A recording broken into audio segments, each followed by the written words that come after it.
key things about tomatoes, one of our favourite fruit, or rather vegetable, or rather fruit, is that you only really want to eat them in season. Avoid them from the end of October through till about May, June. And most crucially, you want them to be red, red, red. When you shut your eyes, they're ready when they smell green. You want that greenness, and that's when they're good to go.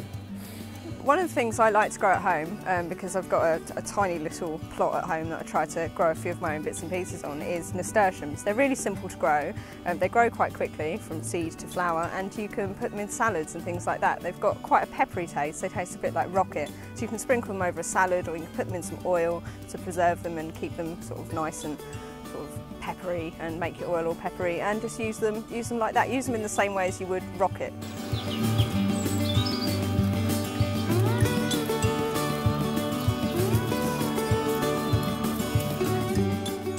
Cheers, Hetty. Ginger, growing in the great Cornish outdoors. Who knew?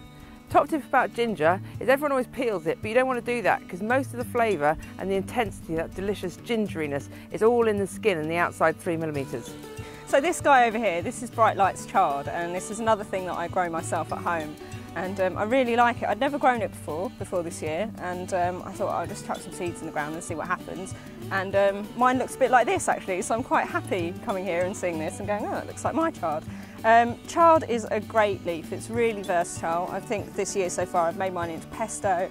I've chopped it up and sautéed it a bit. I've chucked it on top of a pizza with some taleggio and some parmesan and some various different cheeses and stuff like that. And I really love it.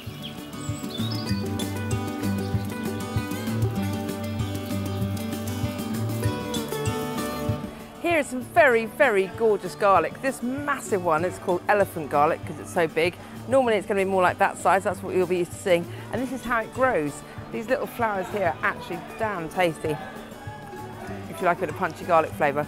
Now, top tip on garlic, the longer you cook it, the less you have to chop it. So if you're cooking for like an hour and a half next to a roast chicken, you just throw in a whole bulb. If you're going raw into a dressing, you have to chop it tiny, tiny, tiny. The longer the cooking time, the less you have to chop it. Useful. Most people, when they think of rhubarb, they think rhubarb crumble, occasionally rhubarb full, but I actually pickle mine and make it into a sort of sweet and sour savoury thing to go with savoury dishes. So just take your rhubarb, chop it up quite finely, chuck it into a pan, add some white wine vinegar, a little bit of salt, a little bit of sugar, and then whatever else you want to add to it, like garlic, chilli, some sort of flavour. Bring it to the boil, reduce it down to a simmer for about 20 minutes, let it cool down, pour it into a jar, screw the lid on, and then you've got rhubarb for a lot longer as well than you would normally have it in season. You can leave it in your fridge for a few months. I'm not going to make a recommendation. I'm going to just say mine kicks around in my fridge for about 3 or 4 months, and it gives a sort of sweet and sour, savoury aspect to it instead of just chucking it in a crumble, because it's a vegetable. In case you didn't know that, rhubarb is actually a vegetable, and vegetables in desserts are a little bit suspect anyway.